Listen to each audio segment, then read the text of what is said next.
in Zimbabwe.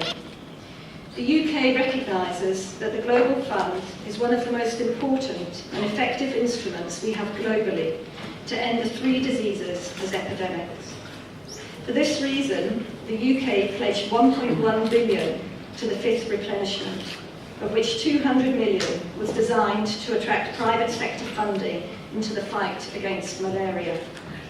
This funding will help to save 8 million lives, avert 300 million infections globally, and help build resilient and sustainable systems for health. As the previous speakers have said, the downward trajectory of all 3 diseases in Zimbabwe is something to be hugely celebrated. My challenge here today is for us not to rest on our laurels. Further progress will be made by linking work on these diseases with the Leave No One Behind ambition of the Sustainable Development Goals. We have to understand the social undercurrents of these diseases in making further progress, and that includes looking at the gender dynamics that sustain them. We know that HIV places a disproportionate burden on women, including the profile of new infections in Zimbabwe. And whilst most new TB cases are men aged 35 to 44, women are less likely to visit clinics and get diagnosed.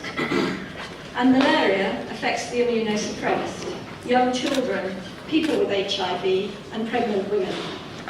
So we need to keep understanding who is left behind in our work to treat and manage, and most importantly prevent, these diseases, and ensure that gender, age, and poverty guide who we target and work with.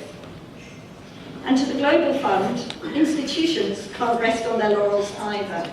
As the UK, we celebrate the leadership and the high performance of the Global Fund. But of course, even the best organisations can and want to do better.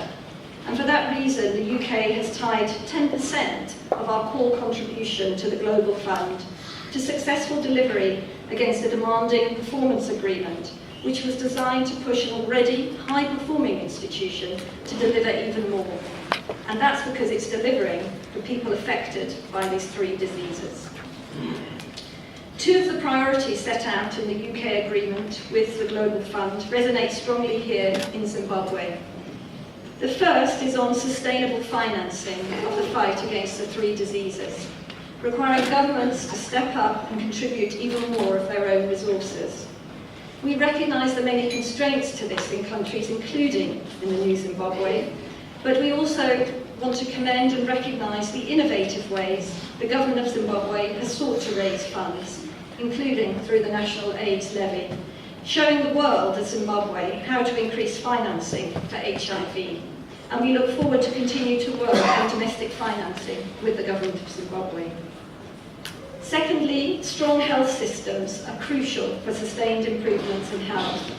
And I want to emphasise, as I think we all have, the importance of a collective approach to this by international partners working together with the government of Zimbabwe. Let me finish by welcoming the Global Fund team to Zimbabwe and thanking all the stakeholders today for their collegiate approach and the programme.